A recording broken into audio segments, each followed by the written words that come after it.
Hello, I'm Catherine Sines, the president of the Rotary Club of Hudson. Rotary is a professional organization of a group of men and women who support Rotary International. We also join together by a common interest of service to our Hudson community, and we have a sincere desire to give back. We meet weekly on Wednesdays at Laurel Lake Retirement Community, 200 Laurel Lake Drive, in their dining room. We meet from 7:30 to 8:30 and would like to invite you to join us. For more information about Rotary, go to www.rotaryhudson.org. Enjoy the following excerpts from one of our recent meetings and consider joining us on Wednesday morning. Good morning, Rotarians. My name is Catherine Sines. I'm the president of our Rotary Club, and Jim Ahern's got the invocation. Jim Young. And I have one here. I don't know why. It says Jim Ahern. Oh, well, I don't know why either, but it's me. Good morning, Rotarians. Good morning. Yeah, I am Jim Young. Let's bow our heads. Dear Lord, for your blessings of friends, food, and the fellowship of Rotary, we give our thanks today. As we bless this meal, let us always be mindful of the amazing gift that life has given each of us. Let these thoughts guide our lives today. Amen.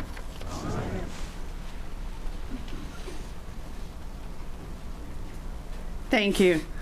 And Lynn's up. We'll do the four-way test and the pledge. Good morning, Rotarians. Good morning. Please join me in the pledge. I pledge allegiance to the flag of the United States of America and to the republic for which it stands, one nation, under God, indivisible, with liberty and justice for all.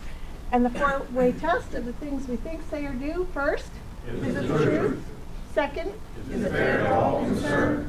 Third, will it build goodwill and better friendships? Fourth, will it be beneficial to all concerned? Thanks, Lynn. And this morning, since our songmeister is ill, Chris Barker is going to fill in for him and lead us in song. Of course, it's Take Me Out to the Ball Game today. Okay? Of course. Take me out to the ball game. Take me out to the crowd. Buy me some peanuts and Cracker Jacks. I don't care if I never get back, so let's root for the Indians. If they don't win, it's a shame. For it's 1, 2, 3 strikes, you're out at the old ball game. Good try. Chris, while you're here, you want to announce our visitors? Yes. Thank you, ma'am. Thank you. Well, we have one visitor / guest with us. If we could all welcome Dominic Weaver. He's going to be helping us with AV this month, and he's from the Hudson Service Learning class. So thank you for your help. I'm watching those cords carefully. And we have several announcements this morning, so we're going to start with Tom Page and Jim Ahern.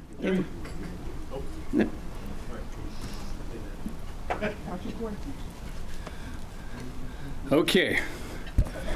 2 weeks and we get roses and popcorn. And just to let you know, we're about 2/3 of the way there. Right now we have 103 dozen roses, and Jimmy's going to give you some updates there. And 190 cans of caramel corn, and more to come. So if you need a form to fill out to hand me your donation or your orders, I'm right over there. And see me before you leave, because the roses are coming from South America, so I need to kind of get that number in. I already got a number in, but I need to get a more finite number in no later than Monday. And Jim, you want to give some updates? Well, on teams? I'm going to ask some captains to give some updates. Okay. Yeah. I'll give my update. I'm filling in for Rebecca Moore, which is the Rebecca's Radical Rascals. And so far, we've had $785 in donations, 20 dozen roses, and 24 cans of caramel corn. So Rebecca's Radical Rascals, good job. Thank you very much. Okay. Nebiola's Grape Crushers. Okay. I'm going to give you a microphone. We can hear you. There you go.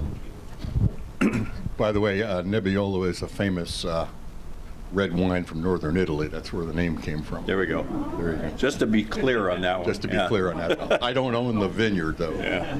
His team is afraid not to donate maximum because We have so far $600 in cash or donations, 18 corn orders, popcorn orders, and 9 dozen roses, and more results yet to come in. Cool.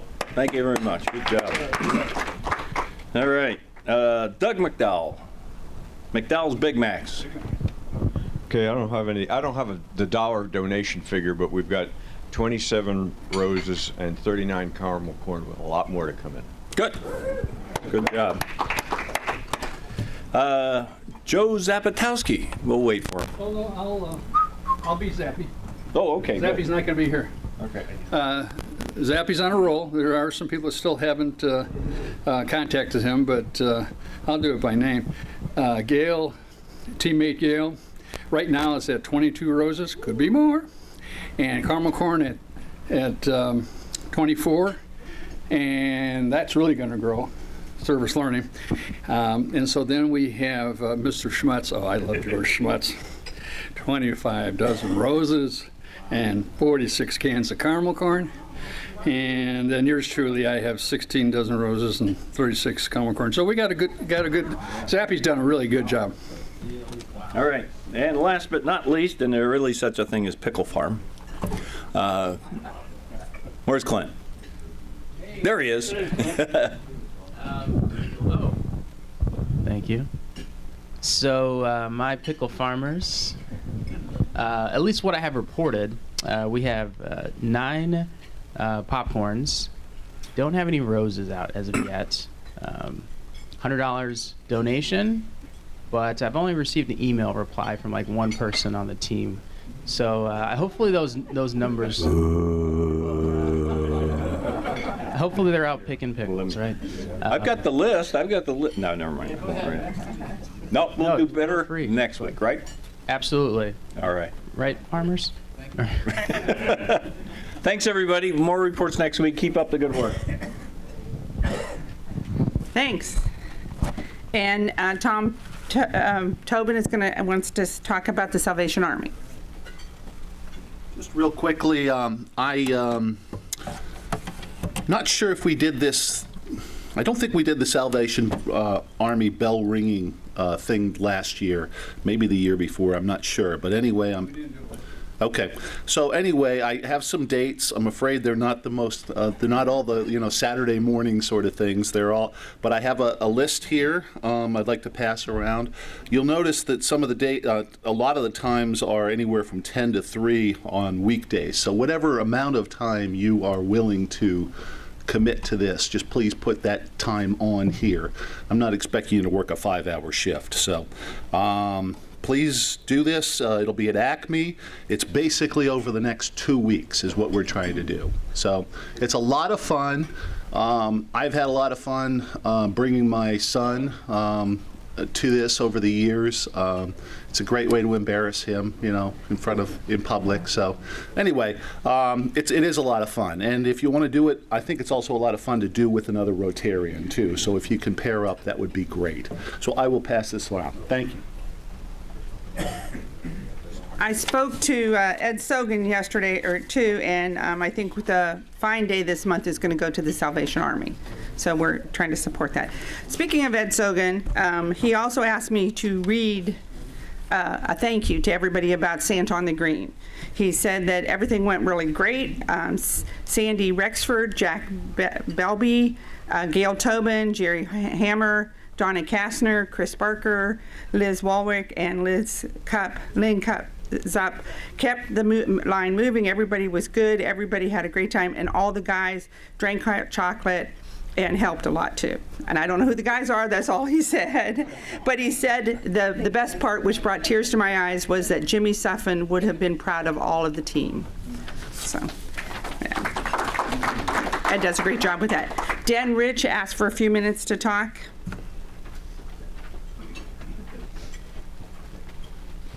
Thank you, Kathy. Good morning, Rotarians. Good morning.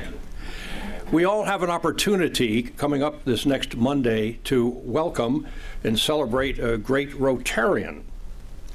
Monday, December 11th, Catherine Marie Chig will be visiting, thanks to the Mission Department here at Laurel Lake, and she'll be making a presentation at the community room, which is, you guys know, right back here across the hall at 1:30 this coming Monday.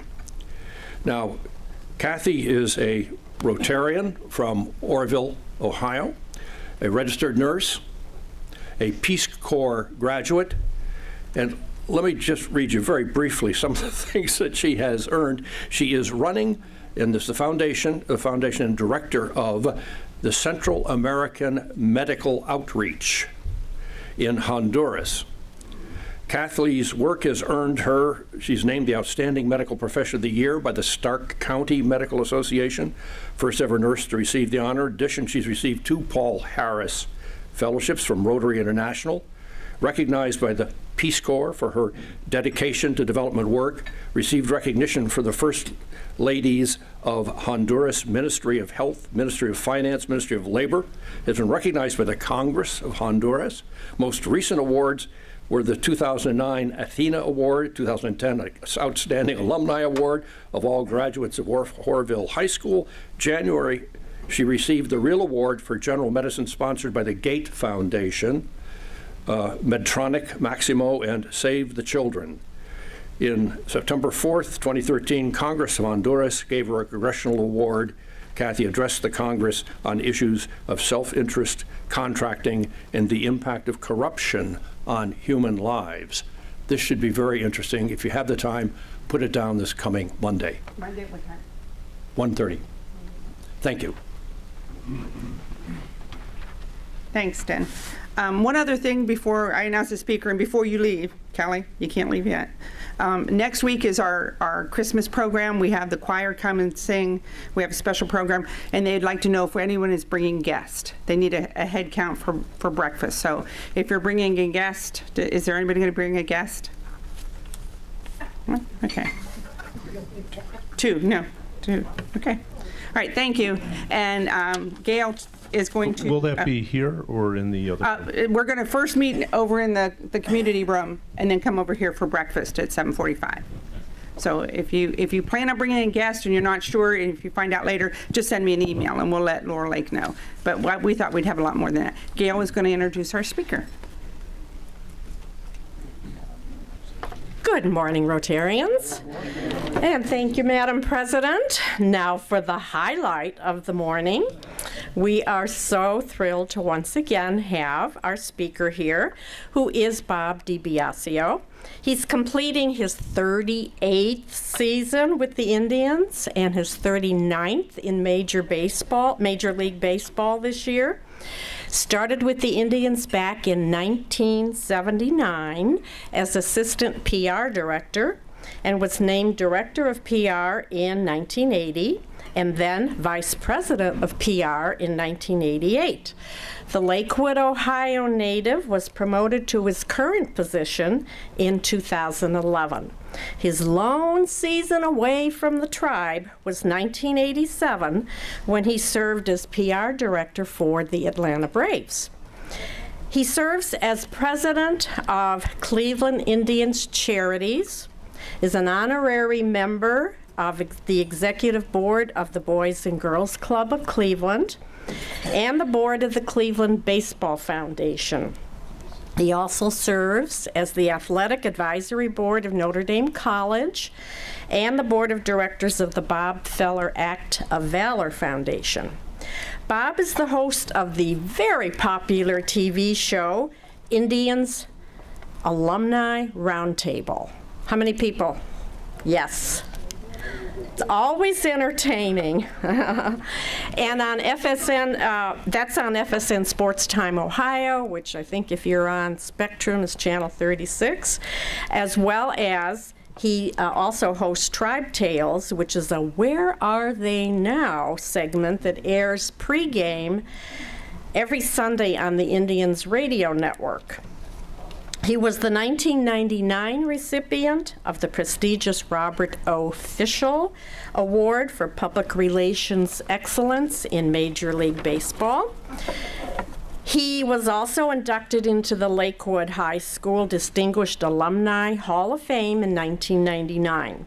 Bob was named Public Relations Director of Sports Illustrated's Dream Team. Bob graduated from Lakewood High in 1973. He earned degrees in journalism and education from Ohio Wesleyan back in 1977. While at Ohio Wesleyan, Bob was sports editor of the school paper called The Transcript. He was the student sports information director and did color on OWU football and basketball broadcasts. Bob also played 1 year of basketball and 2 years of baseball at OWU. In 1978, he earned his master's degree in journalism from The Ohio State University and started a stint as assistant sports editor of the Fremont, Ohio News Messenger before joining the Indians. Bob resides in Solon with his wife, Penny. They have 2 children, Julie, who is married to Matt, and Patrick, who's married to Liz. Let's give a wonderful, warm Rotary welcome to the Senior Vice President of Public Affairs, Bob DiBiasio. Thank you. Well, that was much more than you needed to know. Good morning, everybody. You know, it's amazing. A year ago, excuse me, a year ago certainly goes awfully quickly, doesn't it? It seems like we were just together yesterday, but I guess when you're having fun like we did all year, except for the abrupt ending, unfortunately, when you're having fun, things go quickly. I think the storyline of the last 5 years of the Cleveland Indians is when you set your standard so very high, the greater the pain when you don't achieve your goals. And again, I think that's the way the Cleveland Indians have looked at the last 5 years, especially the last 2 years, as you all know, going to extra innings, Game 7, excuse me, of the World Series.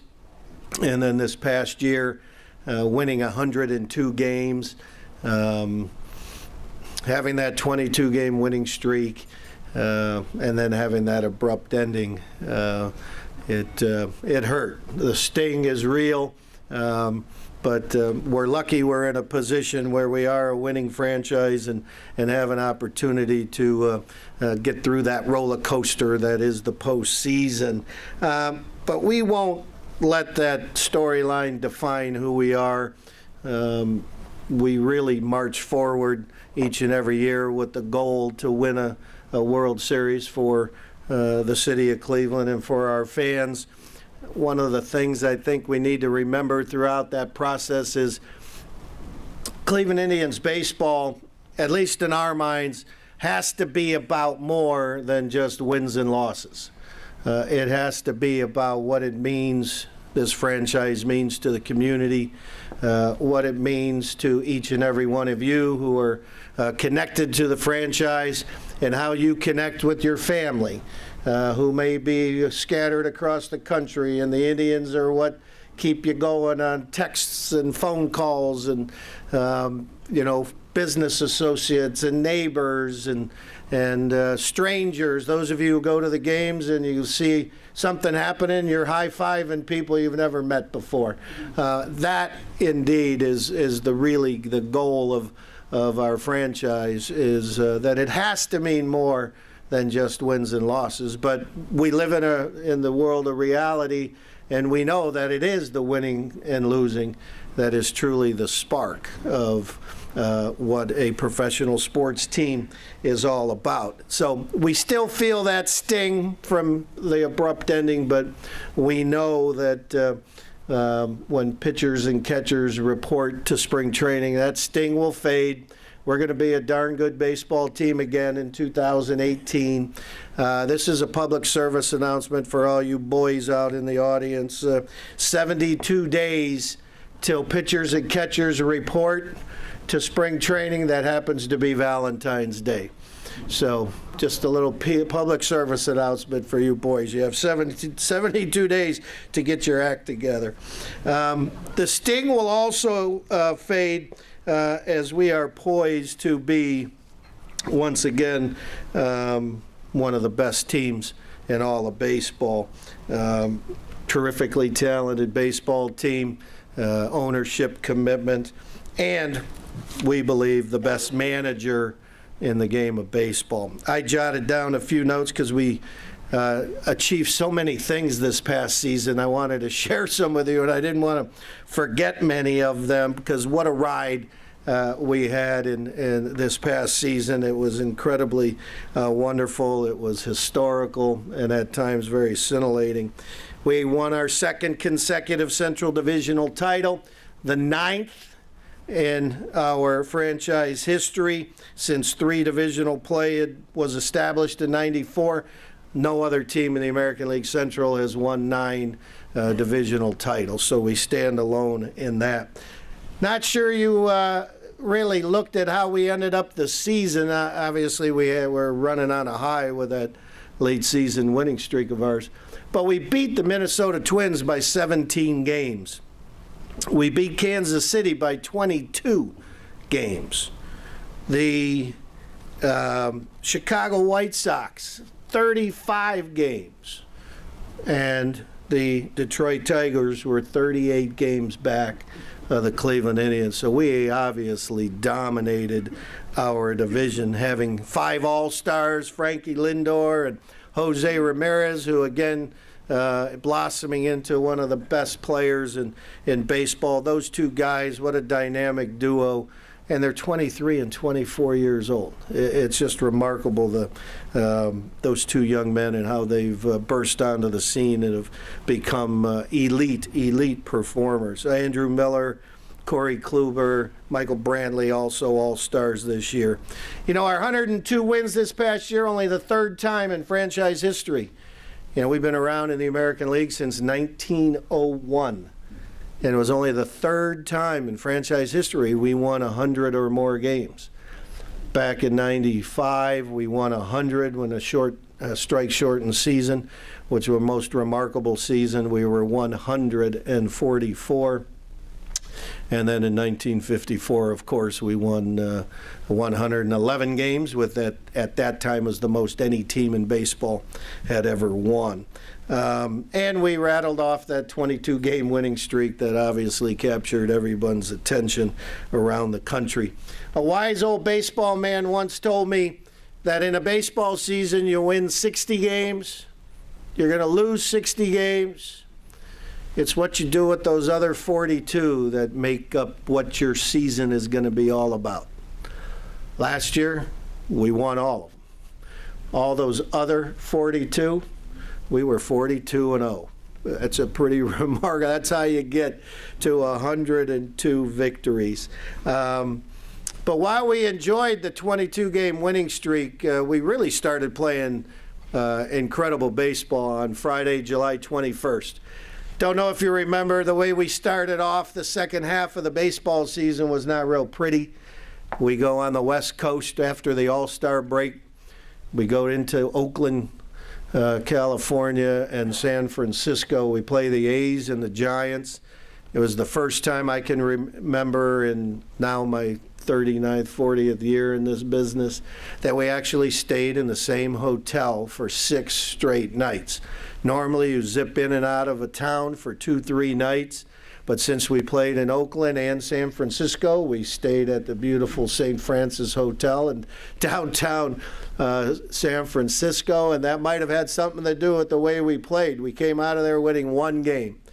We go into Oakland and get swept by a last-place Oakland A's team. Then we go to San Francisco, play the Giants, who were in last place, and they beat us 2 out of 3. And we come home not knowing who we are, what in the world we're doing. We're only a half a game up on the Minnesota Twins, who are, the darlings of baseball, the team that had lost 90-plus games the year before, and this year was, the next year we're playing very well. A bunch of young kids really playing with heart, which is why their manager won the Manager of the Year award this year. So Terry Francona, who's not used to doing this, had a team meeting on Friday, July 21st, before we played the Toronto Blue Jays. And all he did was question the guys, who do they want to be? What's your identity? Because right now you're not showing us who you are and what your identity is. Each and every season there's new players that come in and out. You have a core group that you really count on, but then obviously you build around that each and every year as player contracts and roster compilation is changed each and every year. And this team took a little bit longer to try to figure out who they were, but they certainly responded. On that night, we beat the Toronto Blue Jays that Friday night, and we go on to a 54-14 record, a 54-15 record, winning 78% of our games from July 21st to the rest of the season, which also included, obviously, that 22-game winning streak. So the big picture is, while I mentioned the fact that it's Terry Francona who called that team meeting and mentioned earlier that we think he's the finest, the best manager in all of baseball, he held that team meeting. The team responded. In his 5 seasons with the Cleveland Indians, we've had 5 winning seasons. So from 2013 to 2017, 5 winning seasons, postseason baseball, 3 of the 5. One of the things that you really need to know is during that 5 years, we have the best record in all the American League. We have a record of 454 and 354. We're 100 games over 500 with Terry as our skipper over the last 5 years. The best record in the American League. The 3 teams that are above us in Major League Baseball, we have the 4th in Major League Baseball. The 3 teams that are above us, Los Angeles Dodgers, Washington Nationals, St. Louis Cardinals. They have a few more wins than we do over the last 5 years. But one of the things that I think is important to understand, especially at this time of year when you hear about free agent market, who's going to sign who, how are we going to add to our roster to continue being an elite team in Major League Baseball. The 3 teams in front of us, as I mentioned, LA, St. Louis, Washington, have spent $500 million more than the Cleveland Indians to get just a few more wins.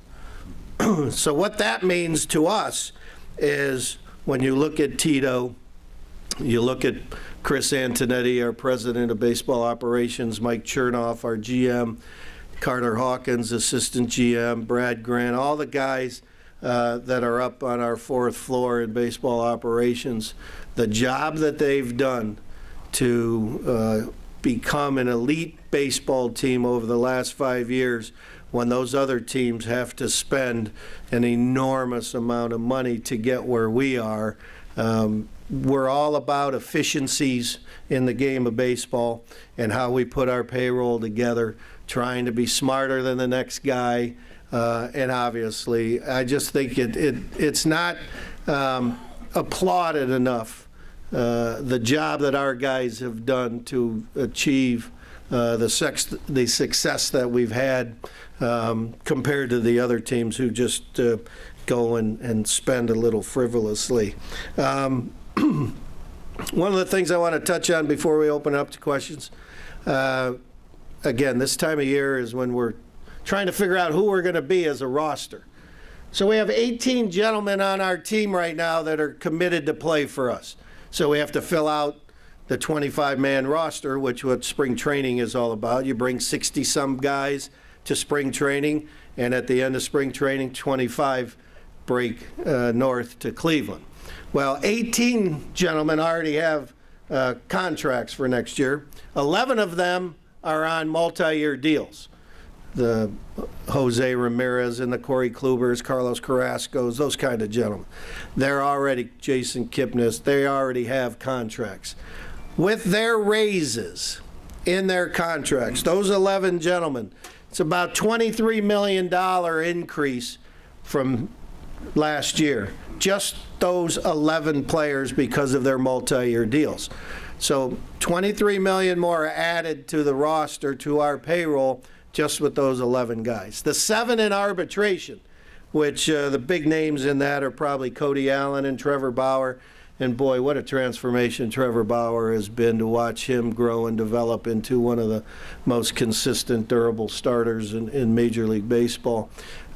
We expect that to be about $12 million, that those 7 arbitration eligible gentlemen, with the raises that they will receive. So now you're talking anywhere 30-some million just added on to with our current players. And just those 18 players actually represent about 80% of what last year's total payroll was. So there's not a whole lot of wiggle room for us. I don't know if we're going to go out and make any huge free agent splash like we did with Edwin Encarnacion, although last year we didn't think we were going to sign Edwin. When I stood in front of you a year ago, that wasn't even on our radar, that a guy like Edwin Encarnacion, a guy that can hit 35 homers, drive in 100-plus runs, was going to come to Cleveland, as he was asking for a boatload of money. All of a sudden, the market dipped a little bit. Our guys played a little poker, and they won the hand. And they got one of the premier right-handed hitters in all of baseball, which came about right before Christmas. So that was a nice Christmas present for all of our Tribe fans. So when we talk about how we build a baseball team from a business perspective, everybody in this room is a business person, so it's the efficiencies, how do you manage your expenses? Well, understand we're a little bit different.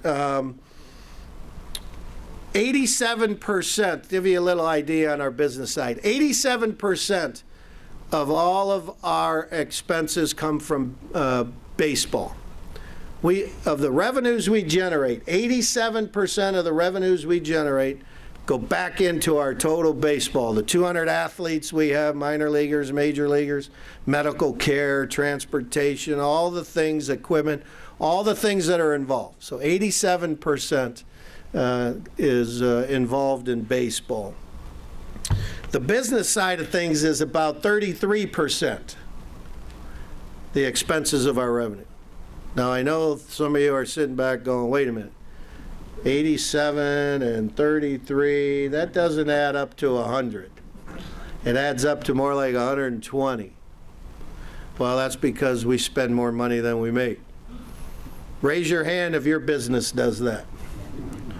I don't think so. Yeah. Or at least you try not to. But we actually, with ownership commitment, we're willing. And that's one of the things about the Dolan family, is they have been committed to putting the best product on the field they possibly can, and if that means deficit spending, then that's the way it has to be, with the hope that people will get excited about your product, and more people show up, and more people watch and listen, and things roll from there. So I just wanted to give you little bit of a business perspective there to business people as to what percentage of our expenses go to what, and how we try to be as efficient as possible when we go about creating a roster. As we look forward to next year, just real quickly, again, we'll open it up to questions. We're going to be picked to win our division again. We are the cream of the crop of the American League Central. Our teams in the American League Central are going through some transformation. The White Sox the last year have traded off all their people. Kansas City Royals are going to lose some major free agents here in the off season. The Tigers are in a complete rebuild. Minnesota Twins are a good young and upcoming team. But as I mentioned, we beat them. We were a half game behind them on July 21st. by the time the season ends, we were 17 games better than them. So that's a lot of ground to make up. So we feel real confident in who we are as a baseball team, specifically because we have the best manager in baseball and we have a core group of players that you've come to know the names. And we've got a few holes to fill, first base, outfield. We always do a little bit of the bullpen help. But the one thing we don't have to worry about is starting pitching. Every team in baseball is out there looking for pitching. It's the most expensive thing in baseball right now, and we really don't have to concern ourselves. Give you an example, Corey Kluber wins a second Cy Young, the only pitcher in Indians history to win 2 Cy Young awards. He's coming into this next year. I think he'll make 12, 13 million. If he was on the open market today, he'd be in the 20 to $24 million a year range. So when we signed him to a long-term multi-year deal a few years ago, Jose Ramirez to a long-term, as a young kid, signed him up for X number of years. We took a little bit of risk with that, but we believe in the athlete. We believe in the way they go about doing their business. They want the security that comes from a guaranteed multi-year deal, and it gives us a chance to figure out our budget and our expenses on the baseball side, which are so fluid. So if you think about us in any terms other than how much fun you have at the ballpark watching this winning team, also think about the internal aspect of the team, excuse me, with Chris Antonetti and Mike Chernoff, how these guys are pretty special, how they run our operation and keep us as a small middle market baseball team, one of the elite performers in the game. So with that, I would love to hear what you have to say. But again, we're real confident in who we're going to be in this coming season and have a 6th straight winning season and get after it. First question out of the box, in the back, way in the back. Back. Yes. Bob, thank you. As usual, you do a great job summarizing everything for the Indians. One is a statement, the other one's a question. Yes, sir. Going down to 4 or 5 games last year, I really have to commend how the way the ballpark is configured now with all the restaurants and the ability to stand up and watch a game and feel like you're into it, as opposed to the old traditional sit down, grab me a hot dog and a beer and, okay, get through the next 8 or 9 innings. But just the way the stadium lays out now is just unbelievable. And before I get into my second question, would you like to comment on that first? Yeah, I would. Thank you for saying that. We really took about 2.5 years studying with various architects who were building venues around the world. And even though our ballpark we think is relatively new, it's actually almost 25 years old now. And so we went to them and said, if you built a brand new facility today, how would you do it? What do you put in it that we don't have? When you are building these new facilities around the world, what are you doing with them?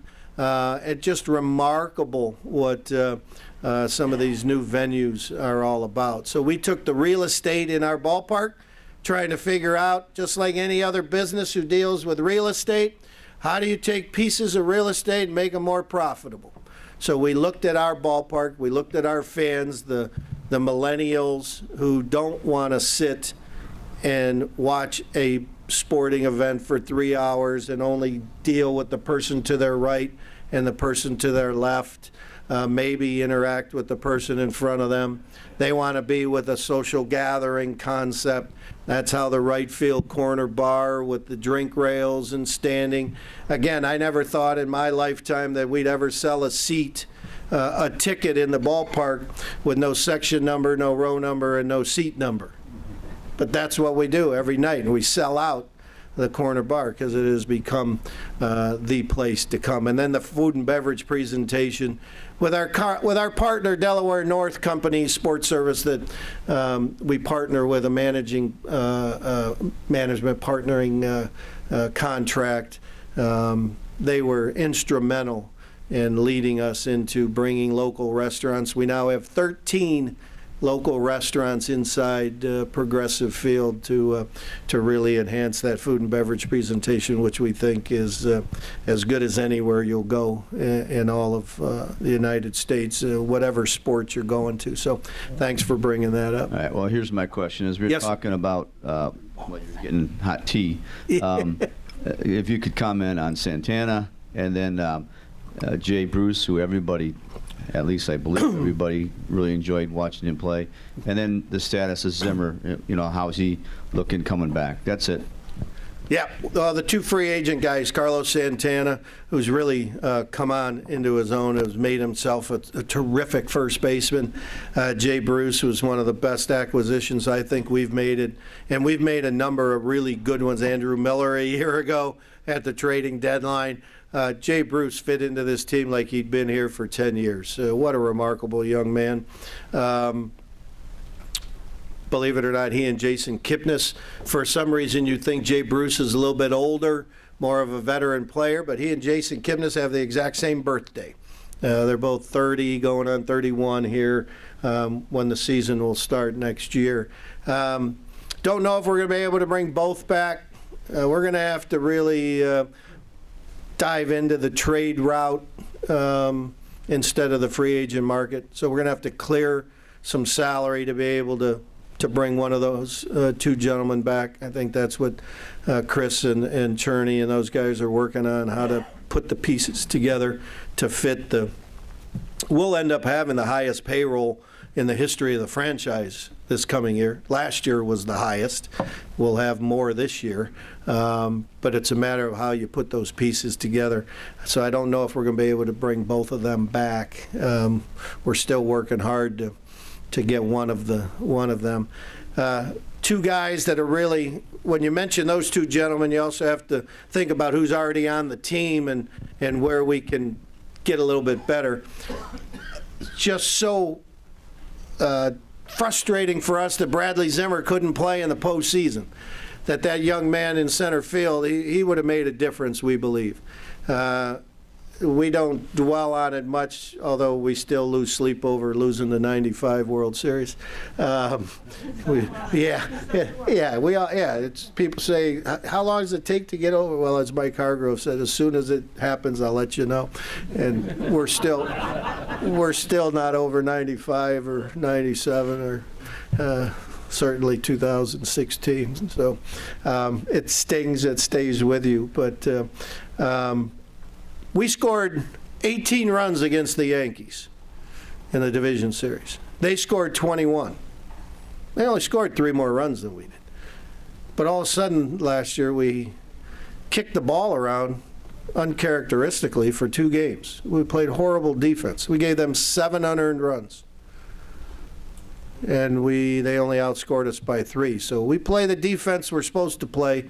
You obviously look and see, and then if Bradley Zimmer, I think, is in that lineup batting at the bottom of the order, things change a little bit. But the two gentlemen, Michael Brantley and Lonnie Chisenhall, 2 veteran guys, really need to step up again. When Lonnie went down with an injury last year, he was leading the team in RBIs. He was right near about the 60 RBI mark and was having a great first half of a season, and then his injury, just his calf muscle pull, and you lose your legs in the game of baseball, you're in trouble. So having talked about the 2 free agent guys, we need guys who are already on this team to step up. And whether Michael comes and plays first base, he was an elite first baseman in the minor leagues, till the Milwaukee Brewers in their system had a first baseman that they thought couldn't play any other position, big powering, lumbering hitter, so they moved him to the outfield, and he became Gold Glove caliber outfielder. But he could move back to first. Lonnie Chisenhall could move in from right field to play first base. Not really sure. Brandon Geyer, who was injured, who we think would have helped us tremendously as a right-handed bat in the division series, was injured. He's going to be back in the lineup. So biggest issue for us, I think, is going to be what do we do with Jason Kipnis?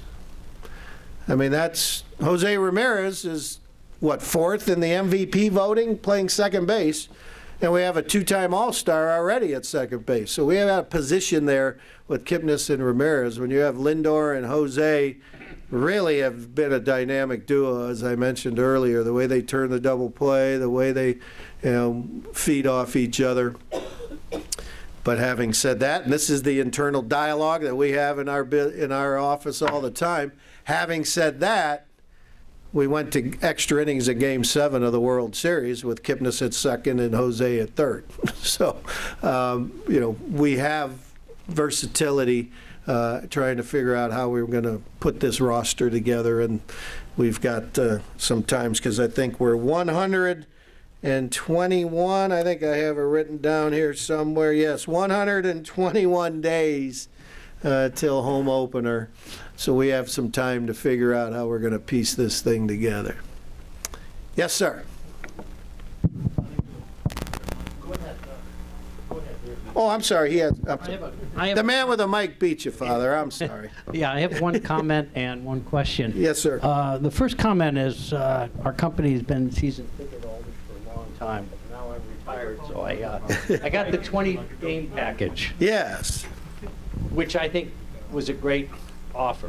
I think that's your 20-game packages. Your 20-game package. I didn't think it was working. Your 20-game packages are, I think, great. It's just a comment. I think you have a lot of different offers and a lot of different things. We've got Monday and Wednesday night packages, which is great.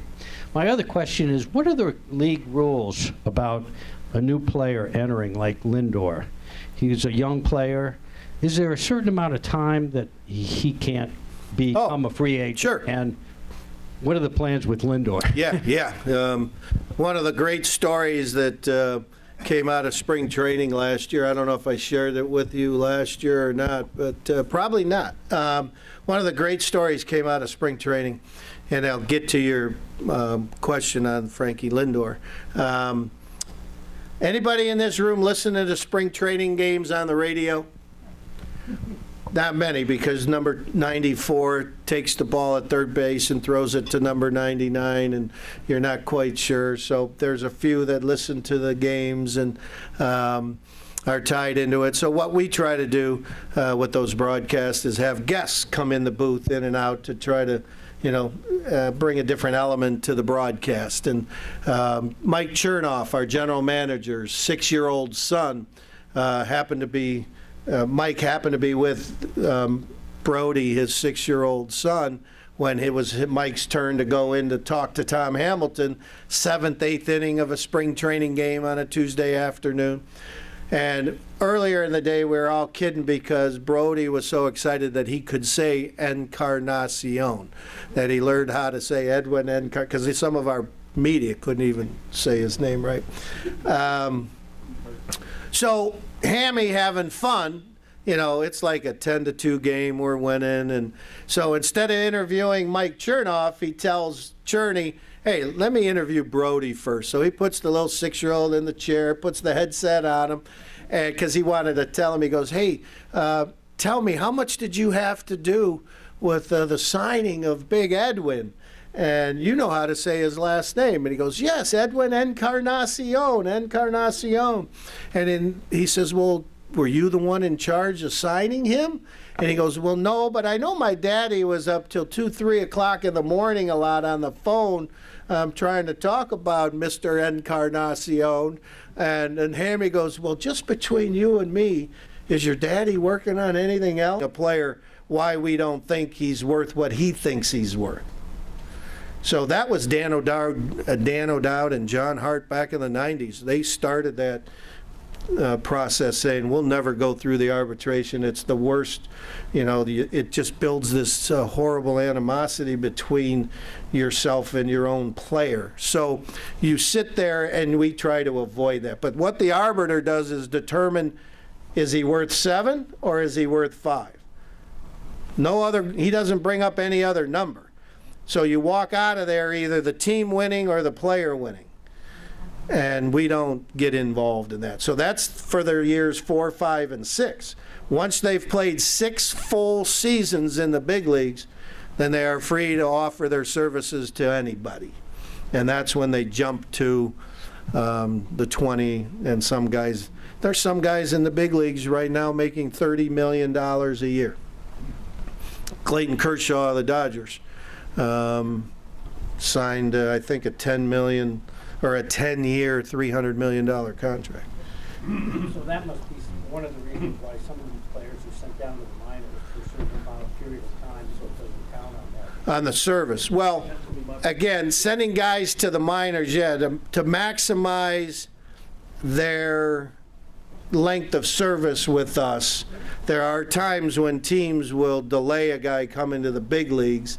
That's why you'll see some guys like what we did with Mr. Lindor, brought him up in June, which means he didn't get a full season in, which we would rather have Frankie Lindor for a full season at 27 years old than to have him at 21 years old for April and May of a specific season, if you understand where we're going with that. So it's all part of trying to be efficient and a player who's understanding. They want to get that clock started, become a free agent. Their agent's pushing them. They know the teams are trying to keep that going as long as they can. That's a little of the business side of. But the player labor agreement is about that thick, so it's a complicated process. Yes, sir. All right, a few things real quick. First of all, glad to know that ball players and clergymen have the same minimum salary requirements. Because, yeah, I was worried about them for a long time. Yeah, I'm sure you were. Second thing, great season in 17. Made it to more ball games than ever in my life, and so had a great time there. And please extend my thanks to the team for that. Question. Is there any internal angst about messing up, or I don't want to say messing up, about changing up the lineup with Kipnis in center? He made a great catch, but come on, the chemistry, the whole reality of the way that things had worked up to that point. Right. Yeah, it's funny because anybody you talk to, they think that, again, that our offense didn't do what it was supposed to do in the postseason. And again, we were only 3-run differential to the Yankees, 21-18. I think the biggest issue was we could have easily brought Kip back into second base, move Jose over to third base. We just didn't want to do that. One of the main reasons we didn't want to do that to Jose. You know, once we took him off third base and gave him second base when Kip was injured, you know, he turned into an MVP candidate. And to disrupt him, the way he and Frankie were playing, we just felt that combination at second base, turning the double plays, and the defense we were going to get up the middle is so vitally important. We had the best defense in the American League last year. Part of the reason was those two kids up the middle, Bradley Zimmer in center field, and the fact that we have the best catching tandem in all of baseball. So up the middle, we were strong. And Kipnis was an outfielder in the college. He was an outfielder at the beginning of his career with the Cleveland Indians until we moved him into second base. So it wasn't a foreign spot for him. But I think Jose had more to do with the decision-making than anything else, just not wanting to disrupt the flow that those two kids were on. I mean, it was magical what those two kids were doing. And now, again, the internal discussion in our offices, what in the world do we do? Because we did, as I mentioned earlier, we went to extra innings of Game 7 of the World Series with Kip at second and Jose at third. But we also won 22 in a row in 102 games, and most of the season Jose was at second base. So we've got some versatility there, but some decisions to make. Bob. Not easy ones. Yes. Inside scoop. Yes, here. Gail. Okay.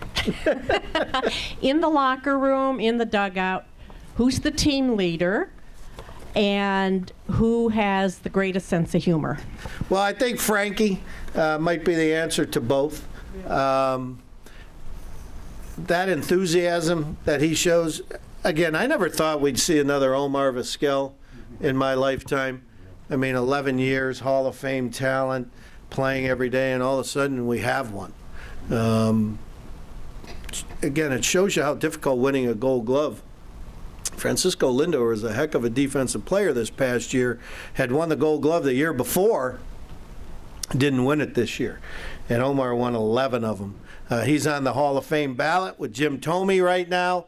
I think Jim Toma will know on January 24th whether Omar and Jimmy are getting into Cooperstown. That's when they will announce who the 2018 inductees are. We think Jim Tomia will be a first ballot Hall of Famer.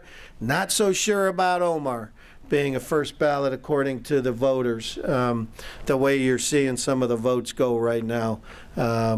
We certainly think he is, but we'll have to wait and see. But the leader in that clubhouse, believe it or not, is a 23-year-old kid who plays shortstop for us. He's just he's a natural-born leader. He has a bounce to his step, and it's remarkable the kind of athlete.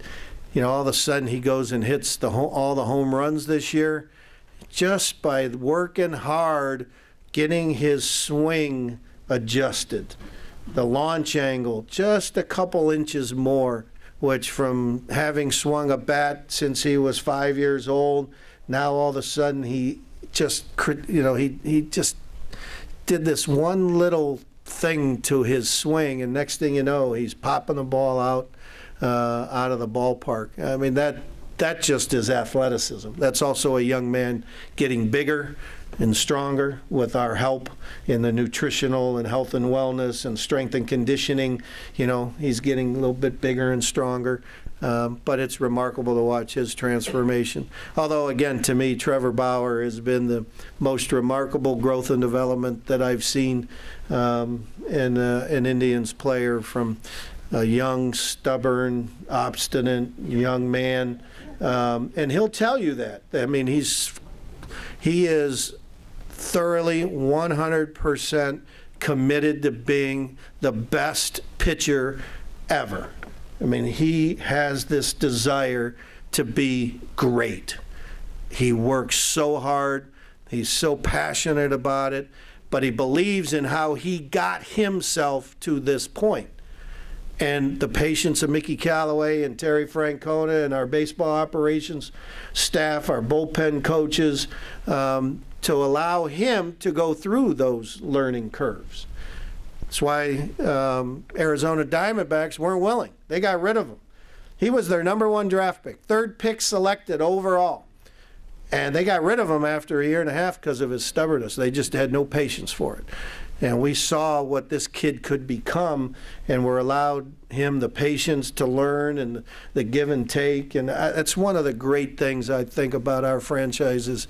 The moment we signed him, Trevor Bauer goes to this place called the Texas Baseball Ranch.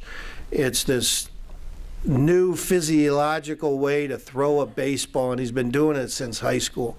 And when he was in college, he would be the leader of seminars for college coaches. High school coaches would come in, and he'd be the one leading the seminars on how to throw, where the arm slot should be. Very scientific. He's a mechanical engineering. He's not a graduate because he left UCLA his junior year to become a baseball player, but he was a mechanical engineering student, very, very bright young man. And instead of us dismissing his way of learning how to throw harder, Mickey Callaway and our roving pitching coach in the minors went to the baseball ranch to meet with him and spent 3 days with him right away to build that trust and say, okay, well, let's us learn about how you go about doing this.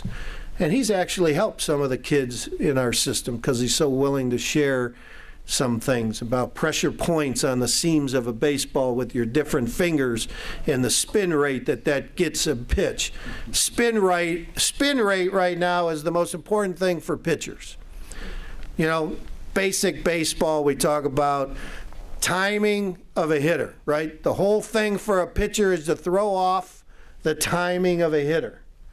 Not just throw it as hard as you can and see if you can throw past. These guys can hit 102-mile-an-hour fastballs if they're straight. So what spin rate can you put on the ball to affect a hitter's swing so they swing and miss? And he has it down on which pressure points on what fingers, put on the seam of a baseball, going on spin rate, to get as many swings and misses as you can. Corey Kluber is one of the best in baseball. They struck out 265 guys this year.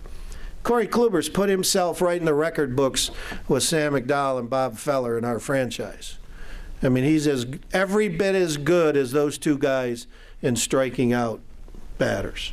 He's an elite performer because he's learned how to do that. And that's the scientific and the analytics that has propped into baseball on those specific things. And he has some. The other thing about Trevor that I love is if he goes on Twitter a lot, but he stayed off Twitter doing the stupid political commentary. But he engages young people who are math students, mechanical engineering students, and he'll throw out math problems. And all these kids will interact with him trying to figure out the answers to these incredible, I have no idea what they're talking about, obviously, but it's just cool because he's got this whole different group of young men and women who are baseball fans but are, not athletes. They're really into mathematics, and they get to interact with a big league pitcher to do something that they love together. So he's just a remarkable young man. I think we have one more question. Yeah, one more? And then we got to. Just a quick one. There's somebody with the Indians, I think with the Indians, longer than you have been. Yeah, and I wonder if he's under contract. John Adams. Yeah. Oh, John Adams, actually, yeah. Well, he is not under contract. Yeah. No, there's actually one guy who's been longer than me in the front office.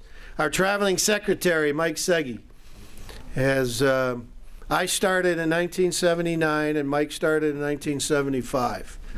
And so, is John Adams paid? No. Mm-mm. Well, he's a fan, so how can he get paid? Every fan in the world would want to be paid. Did he get in free? But yeah, I don't think it's a secret that we give John 2 free bleacher seats, one for him and one for his drum.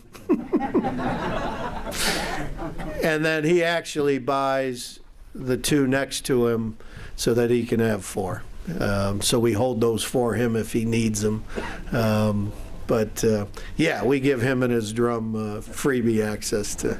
Yeah, he's been around since I think a couple of years prior to Mike. I think he started doing this in like early 70s when he came around. Yeah, sitting in the bleachers when they were 50 cents at the old Cleveland Stadium. Yeah. Thank you very much. Thank you, everybody. Go Tribe.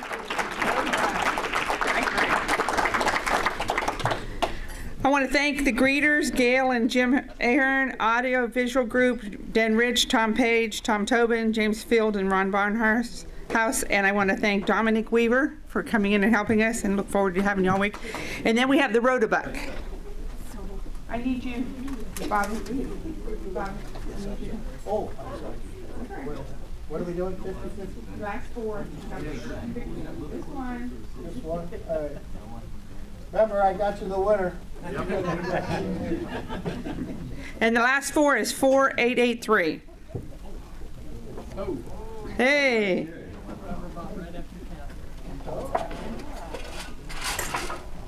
Oh, the road it's $10 and jackpot's $121. Oh, it's black. No, it's not black. And remember, every little blessing is far too precious to ever forget to say thank you. Thank you for coming.